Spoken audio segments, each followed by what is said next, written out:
Hi friends, welcome to our channel. ఈరోజు fry piece chicken biryani ఎలా చేయాలో చూపిస్తాం, చూసేయండి. దీంట్లో ఫ్రై పీస్తో మీరు ఆ ఫ్రై పీస్ని విడిగా చికెన్ ఫ్రై లాగా కూడా చేసుకోవచ్చు, బిర్యానీని సపరేట్గా చేసుకోవచ్చు.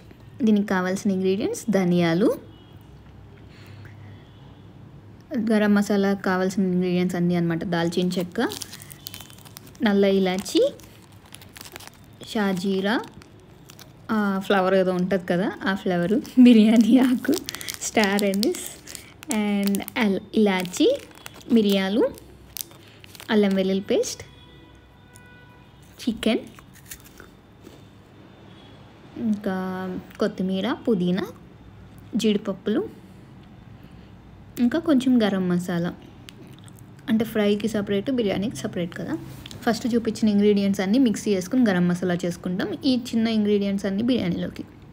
ఇంకా ఉల్లిపాయలు, పచ్చిమిరపకాయలు, క్యారెట్, ఇంకా బాస్మతి రైస్ బిర్యానీ కోసం. ఇంకా యాజ్ యూజువల్ మన ఉప్పు, కారం, పసుపు. ఓకే, మేము బయట పెట్టేసాం స్టవ్ని వల్ల, కొంచెం పెద్ద డిష్ కాబట్టి.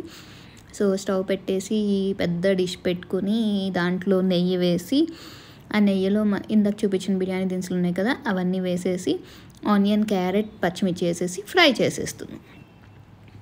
చూడండి, మంచి కలర్ఫుల్గా ఉంది కదా. రేపు సండే కదా, మీరు కూడా ట్రై చేస్తారని ఇవాళే మీకోసం చేసేసి మేము పెట్టేసాము. సో మా వీడియో నచ్చితే కనుక షేర్ చేసి సబ్స్క్రైబ్ చేయండి అండ్ లైక్ చేసేయండి. అలానే వేరే వాళ్ళతో కూడా మా ఛానల్తో సబ్స్క్రైబ్ చేయించండి. ఇవి కొంచెం వేగాక అల్లం వెల్లుల్లి పేస్ట్ వేయండి. అల్లం వెల్లుల్లి పేస్ట్ కూడా పచ్చివాసన పోయేంత వరకు వేయించి పుదీనా వేసేసాం. పుదీనా ఒక కట్ట తీసుకుని మంచిగా చేసేసి నీట్గా కడిగేసి పెట్టేసాం. ఇందాక చూపించిన గరం మసాలా ఇంగ్రీడియంట్స్ అన్నీ మిక్సీ పట్టేసి, ఆ గరం మసాలా ఉంది కదా ఆ గరం మసాలా కూడా ఒక టేబుల్ స్పూన్ వేసేసాం.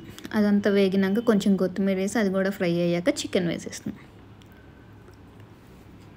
చూసారు కదా, ఇది 1 kg చికెన్, 1.5 kg చికెన్ తీసుకున్నాం మేము.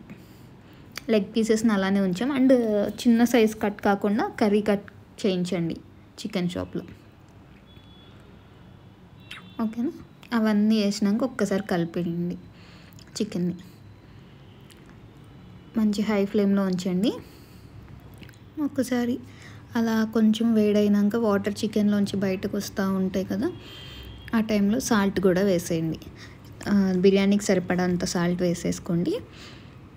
మీకు కావాల్సిన పింక్ సాల్ట్ కూడా యూస్ చేసుకోవచ్చు. ఒకసారి టేస్ట్ చూసుకోండి, తక్కువ అయిందా అంటే లైక్ ఎక్కువ అయితే కష్టం కదా. సో తక్కువ వేసుకుని టేస్ట్ చూసినాక మళ్ళీ కొంచెం వేసుకోండి వాటర్ వేసినప్పుడు.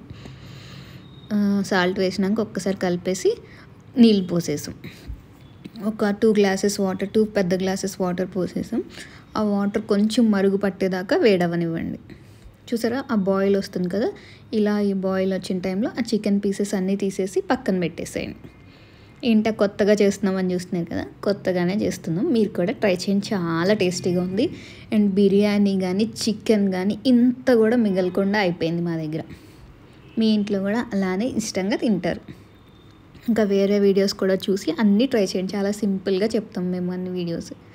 ఈ లోపల నానబెట్టుకున్న బాస్మతి రైస్ ఉన్నాయి కదా, ఆ బాస్మతి రైస్ని తీసి ఈ మరిగే నీళ్ళల్లో వేసేయండి.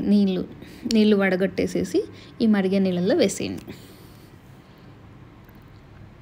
చూసారు కదా, బాస్మతి రైస్ ఒక 1/2 అవర్ ముందే నానబెట్టేసాం మేము. ఇలా నీళ్ళన్నీ ఇంకిపోయినాక ఒక కప్పు బాస్మతి రైస్కి 1.5 కప్పు కొలతలో పోసుకోండి. వాటర్ పోసుకునేప్పుడే ఎక్కువైనా పర్వాలేదు, ఎందుకంటే చికెన్ ఉడుకుతుంది కదా. మరీ ఎక్కువ కాకుండా చూసుకోండి. 1.5 విల్ బీ సఫిషియెంట్, ఎందుకంటే బాస్మతి కూడా నానబెట్టేసాం కాబట్టి. అలా ఉడికిపోయినాక ఆ రైస్ని పక్క నుంచి నెక్స్ట్ ప్రాసెస్ స్టార్ట్ చేద్దాం. ఇంకో బాండీ తీసుకుని దాంట్లో ఆనియన్స్, పచ్చిమిర్చి వేసేసి నూనె వేడెక్కినాక ఫ్రై చేద్దాం. ఆనియన్స్, పచ్చిమిర్చి ఫ్రై అవనివ్వండి. ఇదేంటంటే చికెన్ ఫ్రై కోసం. చూసారా, ఇలా ట్రాన్స్లూసెంట్గా అయినాక జింజర్ గార్లిక్ పేస్ట్ వేసాం. జింజర్ గార్లిక్ పేస్ట్ పచ్చివాసన పోయే వరకు ఒక్కసారి కలిపి పెట్టండి. అలా వేగినాక పసుపు వేసుకోండి. పసుపు వేసినాక అల్లం వెల్లుల్లి వాసన అంతా పోయినాక మనం ఇందాక తీసి పెట్టుకున్న చికెన్ ముక్కలు ఉన్నాయి కదా, ఆ చికెన్ పీసెస్ అన్నీ తీసి దీంట్లో వేసేయండి. ఇంకా మనం ఆల్రెడీ మిక్సీ పట్టుకున్న గరం మసాలా ఉంది కదా, అది కూడా దీనిలో వేస్తాం ఇప్పుడు. ఇంకా ఆల్రెడీ చికెన్ బాయిల్ అయిపోయింది కాబట్టి దీంట్లో వాటర్ ఏమి ఇంకా అవసరం లేదు. కారం వేసేసి చూసారా ఎంత చూడటానికి ఎంత బాగుందో, ఈజీగా కూడా అయిపోతుంది. మీరు కూడా అందుకే ట్రై చేసుకుని బయట తెచ్చుకోకుండా ఇంట్లోనే చేసుకోండి. చాలా టేస్టీగా వచ్చింది. ఒకసారి కారం వేసినాక తిప్పేసి హై ఫ్లేమ్లోనే ఉంచేసేయండి. ఆల్రెడీ కుక్ అయిపోయింది కాబట్టి పెద్ద ప్రాబ్లం ఏం లేదు, త్వరగానే అయిపోతుంది. కొంచెం కరివేపాకు వేసేసి మనం మిక్సీ పట్టుకున్న గరం మసాలా మిగిలింది ఉంది కదా, అది కూడా వేసేసి ఒక్కసారి తిప్పేసేయండి, అయిపోతుంది. స్టవ్ ఆఫ్ చేసేసేయండి. ఇంకా ఇదంతా తీసి లాస్ట్లో కొత్తిమీర కూడా జల్లుకుంటాం, అది కామన్. ఆ రైస్ ఒక బౌల్లో, రైస్ ఆల్రెడీ బాయిల్ చేస్తాం కదా బిర్యానీ రైస్, అదొక బౌల్లో పెట్టి దానిపైన ఈ చికెన్ ఫ్రై పీసెస్ అన్నీ పెట్టి ఫ్రై పీస్ చికెన్ బిర్యానీ అని సర్వ్ చేసేసేయండి. ఇక మా ఛానల్ని సబ్స్క్రైబ్ చేసేయండి. బాయ్.